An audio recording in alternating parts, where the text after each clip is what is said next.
कहानी की शुरुआत होती है अमेरिका के एक बेहद ठंडे इलाके में, एकदम सुनसान बर्फीली जमीन पर। सर्दियों का वक्त है तो पूरा इलाका बर्फ से ढका हुआ था। एक जवान लड़की लड़खड़ाते हुए भाग रही थी। उसकी सांस फूल रही थी, आंखों में डर था। थोड़ी देर के लिए उसने रुकने का सोचा, लेकिन फिर खुद को मजबूर किया कि नहीं, भागते रहना है। अगले दिन हम हॉक-आई मतलब कोरी लैम्बर्ट को देखते हैं। वो एक शिकारी है जिसकी नजर पड़ी भेड़ियों के एक झुंड पर। उसने जबरदस्त निशाना लगाते हुए एक भेड़िए को मार डाला, जिसके बाद बाकी वहां से तुरंत भाग गए। आज कोरी ने वादा किया था कि वो पूरा दिन अपने बेटे के साथ बिताएगा। जैसे ही उसने केसी को बुलाया, वो पहले से ही एकदम तैयार आया। राइफल कंधे पे लटकी हुई थी उसके। इसके बाद कोरी अपने बेटे को लेकर उसके नाना नानी के घर गया। उसने अपने बेटे से कहा कि बस थोड़ी देर यहाँ पर इंतजार करो, मैं थोड़ा आसपास देख कर आता हूँ, सब सही है ना। दरअसल कोरी यहाँ पर काम से आया था। उसके ससुर ने उसे लोकेशन बताई जहाँ पर एक गाय का बछड़ा गायब हो गया था। उन्हें शक था कि इस एरिया में कोई माउंटेन लायन है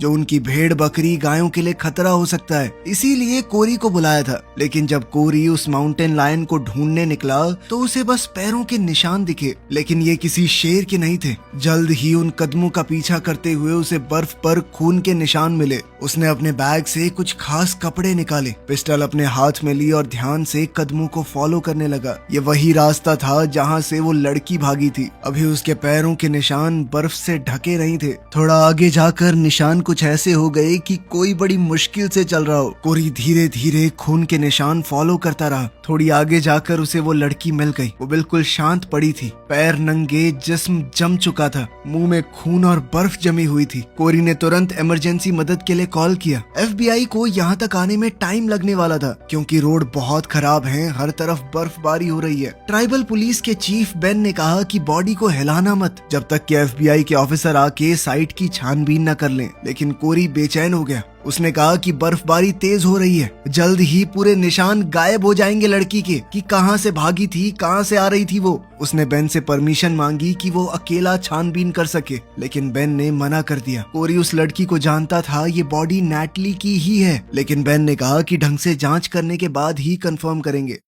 थोड़ी देर बाद एक गाड़ी वहां पर आई। कोरी उसके पास गया तो ड्राइवर सीट पर एक लड़की बैठी थी जिसने अपना नाम जेन बैनर बताया। वो यहाँ पर अकेली आई थी और ठंड के लिए तो बिल्कुल तैयार नहीं थी। उसने हल्के कपड़े पहने हुए थे, इस तरह से तो जम जाएगी। उसने बताया कि मुझे ट्रेनिंग के बीच में ही यहाँ पे भेज दिया गया। एक FBI एजेंट का ऐसे रेंटल वैन में यहाँ पर आना बेन को बहुत अजीब सा लगा। केसी की नानी ने जेन को पहनने के लिए कपड़े दिए। ये कपड़े असल में उनकी नातिन के थे। वो बहुत खुश नहीं थी जेन को ये कपड़े देकर। जेन जब बाहर आई तो उसे देखकर कोरी एक पल के लिए जमा रह गया। अपनी बेटी की पुरानी यादें उसे सताने लगी। अब तक हम इतना तो समझ चुके थे कि उसकी बेटी शायद अब इस दुनिया में नहीं है, बाकी हुआ क्या ये नहीं पता। खैर, इसके बाद कोरी ने केसी से कहा कि मैं कुछ घंटों में वापस आ जाऊंगा। बर्फीला तूफान रुक गया था और अब साइट पर वापस जाने का वक्त था। कोरी और जेन वहाँ पर एक साथ गए। ट्राइबल पुलिस चीफ बेन दूसरी स्लेड पर वहाँ आया। ट्राइबल पुलिस ने पहले ही साइट को सिक्योर तो कर दिया था। तूफान रुक चुका है पर कभी भी दोबारा आ सकता है। बेन और कोरी अभी भी बहस कर रहे थे। कोरी बार बार बोल रहा था कि मैं जानता हूँ इस लड़की को, ये नैटली है। जेन ने बॉडी का पास से इंस्पेक्शन किया और कहा कि फोरेंसिक्स को बुलाना बहुत जरूरी है। कोरी ने बताया कि उस लड़की का घर यहाँ पास ही में था, पर किसी ने भी अब तक मिसिंग रिपोर्ट नहीं लिखवाई। सबसे अजीब बात ये थी कि ये लड़की इसी इलाके से है तो भी नंगे पैर क्यों निकली। जेन ने कोरी से पूछा कि तुम क्या सोचते हो इस बारे में। कोरी ने निशान देखकर बताया कि ये बेचारी बर्फ में भाग रही थी, न जाने कब से, फिर थक हार कर यहाँ पर गिर गई। बर्फीली हवा उसके फेफड़ों में जाने की वजह से पल्मोनरी हैमरेज से उसकी मौत हो गई। जेन ने कोरी से कहा कि क्या तुम भी इन्वेस्टिगेशन में मदद करोगे। कोरी एक शिकारी था, लेकिन उसका टैलेंट यहाँ पर काम आ सकता है। कोरी ने हाँ कहते हुए कहा कि जानवर और इंसानों में ज्यादा फर्क नहीं है, किसी का भी शिकार कर सकता हूँ मैं। बाद में हम कोरी को देर रात तक गोलियां तैयार करते हुए देखते हैं। तब केसी उसके पास आया। उसने नैटली के बारे में सुन लिया था। उसने सिर्फ इतना पूछा कि क्या वो सब दोबारा से हो रहा है। कोरी चाहते हुए भी अपने बेटे को मना नहीं कर पाया। अगले दिन जेन को पता चला कि रिपोर्ट इसलिए नहीं लिखवाई गई क्योंकि नैटली अब अपने माँ बाप के साथ नहीं रहती थी। 18 साल की होते ही उसने अपने बॉयफ्रेंड के साथ रहना शुरू कर दिया था। मेडिकल एग्जामिनर ने बताया कि मरने से पहले नैटली के साथ जबरदस्ती हुई थी, लेकिन वो ये नहीं बता पाया कि हमलावर एक था या कई सारे। उसकी बॉडी पर कई कट्स भी थे। मौत का कारण बिल्कुल वही था जो कोरी ने बताया, पल्मोनरी हैमरेज। ये सब देखते हुए एग्जामिनर ने केस को मर्डर डिक्लेयर कर दिया। अब उन्हें ये पता लगाना था कि ये लड़की भाग कहाँ से रही थी, लेकिन उनके पास कोई भी सबूत नहीं है। जेन ने परेशान होकर कहा कि अगर मैंने ये रिपोर्ट अपने बॉस को भेजी तो वो मुझे वापस बुला लेंगे, मतलब सरकार की तरफ से फिर कोई मदद नहीं मिलने वाली। इसके बाद सबूत ढूंढने के लिए उन्होंने जल्दी से इंटेरोगेशन शुरू कर दी। सबसे पहले नैटली के पिता से बात हुई। वो जेन के सवालों से इरिटेट हो गया। उसने बताया कि मेरी बेटी अपने बॉयफ्रेंड के साथ रहती थी और हमें उसने कभी अपने बॉयफ्रेंड से मिलवाया ही नहीं। हम नहीं जानते उसकी पर्सनल लाइफ के बारे में कुछ। नैटली की माँ बेडरूम में थी।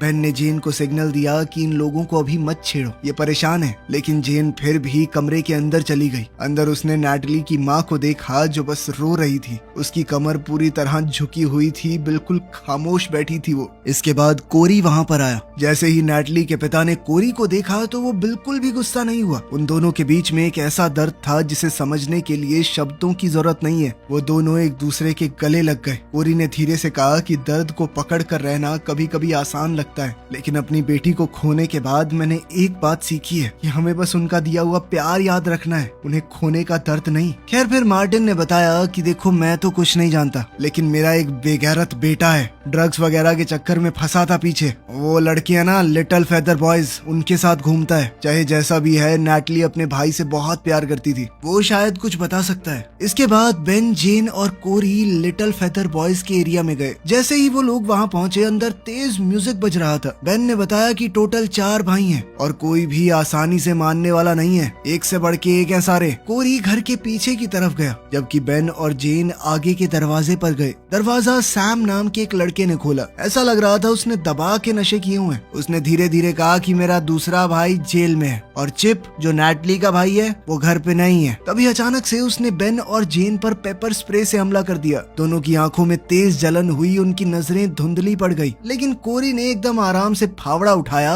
और लड़के के ऊपर भटाक से दे मारा। दूसरा लड़का खुद ब खुद लड़खड़ा कर गिर गया।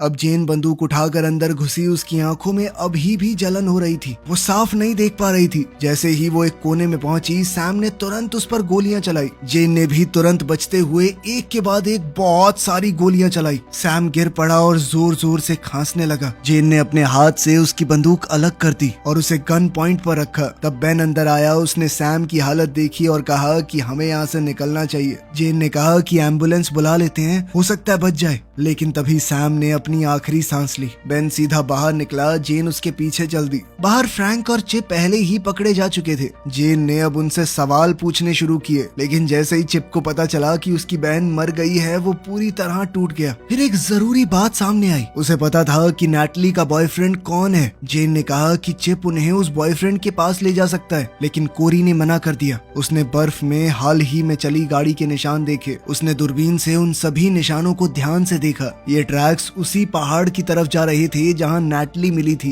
एक बात बहुत अजीब थी कि ट्रैक्स ऊपर की तरफ गए लेकिन वापस नीचे नहीं आए। कोरी तुरंत समझ गया कि चिप कुछ तो जानता है। कोरी ने जेन से कहा कि बर्फ ने अभी भी नैटली की कहानी को संभाल कर रखा हुआ है, हमें जल्दी करनी होगी, वरना अगर एक तेज तूफान आ गया तो सब कुछ मिट जाएगा। पहाड़ी के पास पहुंचकर कोरी ने इंजन बंद किया। इन पेड़ों के बीच से उनकी स्लेज आगे नहीं बढ़ सकती। सब लोग पैदल चलने लगे, लेकिन ज्यादा दूर नहीं जाना पड़ा। निशान एक जगह रुक गए। वहाँ एक और डेड बॉडी मिली। बॉडी आधी बर्फ में दबी हुई थी। पंछियों ने उसे नोच दिया था और उसके शरीर पर खून लगा हुआ था। शाम तक पूरा एरिया पुलिस से भर गया। बेन ने कहा कि हम उस जगह की कैमरा रिकॉर्डिंग्स निकलवाएंगे जहाँ पर नैटली का बॉयफ्रेंड काम करता था। लेकिन जो लड़के उनकी कस्टडी में थे वो बिल्कुल चुप रहे, किसी ने कुछ नहीं कहा। इस पर कोरी बोला कि मैं उनसे बात कर सकता हूँ क्या। बेन ने उसे समझाया कि अगर तेरे सामने उन्होंने अपने गुनाह मान भी लिए ना, तो भी वो कोर्ट में कन्फेशन के तौर पे नहीं डाल सकते। हम एक ऑफिसर का होना जरूरी है। लेकिन बेन ने कहा कि कन्फेशन की जगह अगर कुछ और मिल गया तो। जेन फोन पर बात करते हुए थोड़ी देर के लिए साइड चली गई। तब कोरी फिर से बेन के पास गया कि मैं इस लड़के को बचपन से जानता हूँ, शायद ये मुझे बता देगा। बेन ने ना चाहते हुए भी कोरी को जाने दिया। जब कोरी चिप से बात करने पहुंचा तो चिप ने कहा कि ये पूरा शहर ही साला बेकार है, क्या ही जिंदगी है यहाँ पे। लेकिन फिर कोरी ने उसे झंझोड़ते हुए कहा कि तेरी बहन के कातिल अभी भी यहीं घूम रहे हैं, इसी शहर में जहाँ तू पैदा हुआ, घूमने देगा उनको? उसने चिप का गला पकड़ा, उसे गाड़ी पर जोर से धक्का देते हुए कहा कि तेरी बहन को नोच खाया उन दरिंदों ने, बेशरम। इतना कहकर कोरी मुड़कर जाने लगा, लेकिन ये सब सुनकर चिप टूट गया। उसने सब कुछ बता दिया। नैटली का बॉयफ्रेंड मैट है, वो ड्रिलिंग रिग पर सिक्योरिटी गार्ड का काम करता है, लेकिन अगर किसी को और ज्यादा पता हो सकता है तो वो है सैम, उससे पूछो ना। लेकिन सैम तो मर चुका था। कोरी वापस चीफ बेन और जेन के पास गया। जेन जानना तो चाहती थी कि चिप ने क्या बताया, लेकिन उसने कुछ पूछा नहीं। बेन ने कहा कि सुबह रिग पर मिलते हैं, लेकिन कोरी बिना कोई सीधा जवाब दिए वहां से चला गया।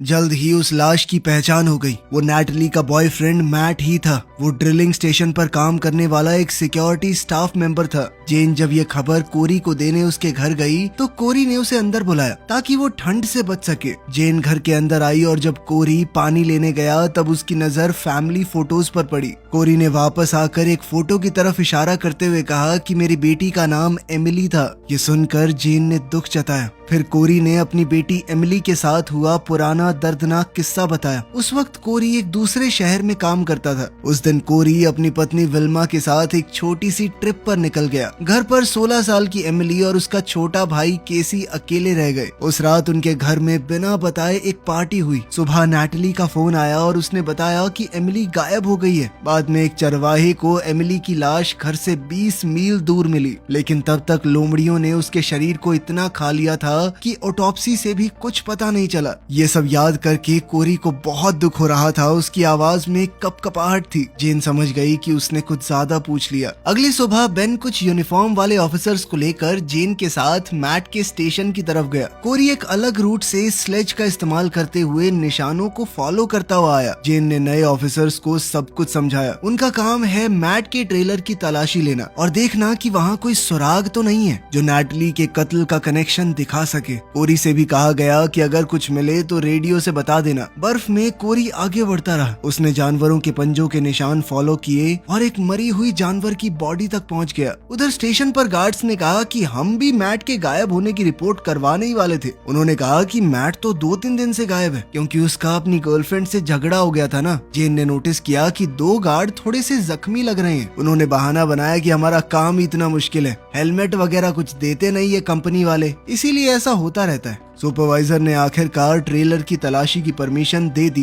कोरी ने दूरबीन से देखा कि जिन ट्रैक्स को वो फॉलो कर रहा है वो सीधा ट्रेलर साइट के पास से गुजरते हैं जहां बाकी ऑफिसर्स छानबीन कर रहे थे। ट्रेलर की तरफ जाते वक्त एक गार्ड ने जेन से पूछा कि नैटली ने मैट की मिसिंग रिपोर्ट की क्या। इस पर जेन ने हाँ कहा कि हाँ, नैटली ने ही खबर दी थी। इस पर गार्ड तुरंत बोला कि तुम लोगों को तो नैटली की डेड बॉडी मिली होगी। ये सुनकर सबको शक हो गया। बेन के ऑफिसर आसपास पोजीशन लेने लगे। गार्ड ने भी तुरंत बंदूक निकाल ली। वहाँ एक लड़ाई वाली सिचुएशन बन गई थी। जब वो लोग ना तो नैटली ना तो मैट से कई दिनों से मिले हैं तो उन्हें कैसे पता कि उसकी डेड बॉडी मिली है वहाँ पे। दरअसल नैटली के कत्ल की खबर अभी तक पब्लिक नहीं की गई थी। सिर्फ एक लड़की के मरने की खबर थी, नाम नहीं बताया। खैर, हालात को थोड़ा संभालते हुए जेन ने कहा कि मैं FBI से हूँ, अगर कुछ गड़बड़ की तो देश में जहाँ मर्जी छुप जाना, बचकर निकल नहीं पाओगे।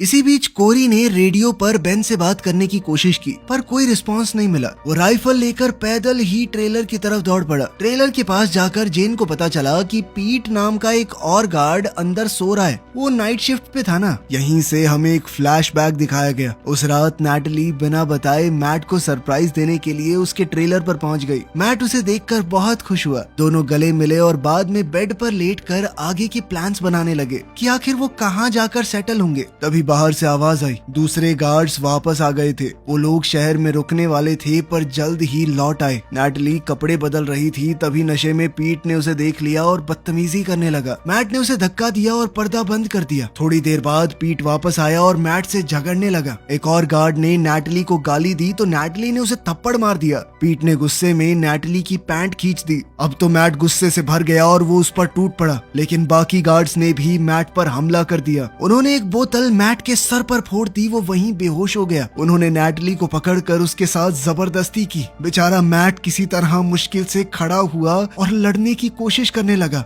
इसी दौरान नैटली भाग निकली और दरवाजे से निकलते वक्त उसने मुड़कर देखा, मैट चारों तरफ से घिरा हुआ था। उसने जैसे ही दम घुटने की आवाज सुनी तो वो बर्फ की तरफ भागती चली गई। फिर हम आज के दिन वापस आते हैं। जेन अभी भी ट्रेलर का दरवाजा खटखटा रही थी। दरवाजा अंदर से बंद था। कर्टिस बाहर ऐसे एक्टिंग कर रहा था जैसे उसे कुछ पता ही ना हो। तभी अचानक अंदर से शॉटगन चली जो सीधी जेन को लगी, जिससे वो उड़कर दूर जा गिरी। इस अचानक हुए हमले के बाद गार्ड्स ने ऑफिसर्स पर फायरिंग शुरू कर दी। जेन ने नीचे लेटे हुए गार्ड के पैर पर कई गोलियां मारी और उसे मार डाला। अचानक अंदर से कोई मशीन गन से फायरिंग करने लगा और अब जेन ने बेन को भी मरते हुए देखा। कर्टिस अभी भी जिंदा था। उसने जेन की बंदूक छीन ली और उसे मारने ही वाला था। तभी दूर से एक स्नाइपर ने गोली चलाई और कर्टिस वहीं पर ढेर। ये कोरी था जिसने बाकी 2 गार्ड्स को भी खत्म कर दिया। अब सिर्फ 2 लोग ट्रेलर में बचे थे। एक और मारा गया। सिर्फ पीट बचकर भागने में कामयाब हो गया। पीट खिड़की से कूद कर भागा था।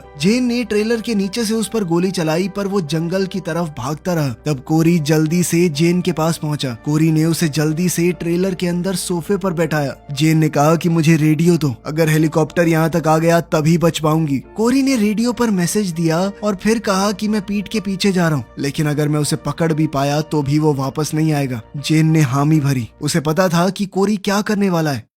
पीट जंगल में बर्फ के बीच भागता रहा। वो थक चुका था। उसकी सांसें तेज चल रही थी। फिर भी वो अपनी बंदूक पकड़कर आगे बढ़ता रहा, सिर्फ जिंदा बचने की कोशिश में। परेशान होकर पीट ने अपनी पिस्टल इधर उधर घुमाई, लेकिन उस वक्त कोरी ने एकदम सफेद सूट पहना हुआ था। आसपास बर्फ की वजह से वो 1% नहीं दिख रहा था। कोरी ने अचानक से उस पर हमला किया और उसे बेहोश कर दिया। जब पीट होश में आया तब उसका शरीर एक बैग के अंदर था। हाथ पैर बंधे हुए थे और चेहरा खून से भरा हुआ। कोरी ने शांत आवाज में कहा कि इस वक्त हम सबसे ऊंचे पहाड़ पर हैं। पीट ने कहा कि मैं कुछ बात करना चाहता हूँ। कोरी पास में एक कटे हुए पेड़ पर बैठ गया एकदम शांत और कहा कि हाँ, मैं बिल्कुल सुनने के लिए तो बैठा हूँ यहाँ पे। पीट धीरे धीरे हिलकर बैठने की पोजीशन में आया। तब उसकी नजर अपने नंगे पैरों पर पड़ी। उसके जूते गायब थे। ये देखकर वो बहुत घबरा गया। कोरी चुपचाप उसे देख रहा था। उसने कहा कि बोलना शुरू कर, टाइम बहुत कम है तेरे पास। पीट ने घबरा कर बोलना शुरू किया। हाँ, मुझसे गलती हुई है। मैंने जबरदस्ती की थी उस लड़की के साथ। मैंने तो मैट को भी मार दिया था। आप मुझे जेल ले चलिए, मैं अपने किए की सजा भुगतने के लिए तैयार हूँ। कोरी ने कहा कि यहाँ पर कोई कानून नहीं है, सिर्फ मैं हूँ। उसका कन्फेशन सुनने के बाद कोरी ने अपना ब्लेड निकाला और पीट के हाथ पैर जिस रस्सी से बंधे हुए थे उसे काट दिया। उसने सीधा कहा कि अगर तुम हाईवे तक पहुँच गए तो आजाद हो जाओगे। यही चांस नैटली को मिला था। वो बेचारी तुम दरिंदों से बचकर 6 मील तक नंगे पैर बर्फ में भागती रही। अब तेरी बारी है कुत्ते। पीट अभी भी हालात को समझ नहीं पा रहा था। पीट को अभी भी लग रहा था कि ये मुझे जेल ले जाएगा। तभी कोरी ने बिल्कुल उसके कान के पास राइफल रख के चला दी। बंदूक की आवाज से घबरा कर पीट पागलों की तरह भागने लगा। रास्ता उसका साथ नहीं दे रहा था। पहाड़ थे, ढलान थी, गहरी बर्फ थी। वो कभी गिरता, कभी हाथों पर चलने लगता। बिल्कुल एक जानवर की तरह भागता रहा। वो दूर खड़ा कोरी उसे बस देख रहा था। थोड़ी देर बाद पीट के फेफड़ों ने उसका साथ छोड़ दिया। वो बर्फ पर पीठ के बल गिर पड़ा, सांस के लिए लड़ता रहा और फिर धीरे धीरे तड़प तड़प कर मरा। कोरी को तो एक भी गोली चलाने की जरूरत नहीं पड़ी। बाद में कोरी हॉस्पिटल गया जेन से मिलने। जेन अभी भी जिंदा थी। थोड़ी कमजोर लग रही थी पर पूरी तरह ठीक हो जाएगी। कोरी ने एक छोटा सा मजाक किया तो वो हंस पड़ी। कोरी उसके लिए एक स्टफ टॉय भी लेकर आया था। इसके बाद जेन ने भावुक होकर कहा कि मेरे दिमाग में एक ही बात चल रही है, वो बेचारी 6 मील तक नंगे पांव कैसे भागी होगी, इतनी ठंड में किस हालत से गुजरी होगी वो। इस पर कोरी ने सिर्फ इतना कहा कि उसे भगाने वालों को भी भगा कर आया हूँ मैं। बाद में कोरी ने नैटली के पिता को भी जाकर ये पूरी बात बताई और सलाह दी कि अपने बेटे से इतना दूर मत हो जाओ, उसे जरूरत है अभी तुम्हारी। उम्मीद है इन लोगों की जिंदगी में आगे सब कुछ बेहतर ही होगा। तो आपके हिसाब से कोरी ने कानून हाथ में लेकर सही किया या गलत, कमेंट्स में जरूर बताना। मिलते हैं अगली वीडियो में।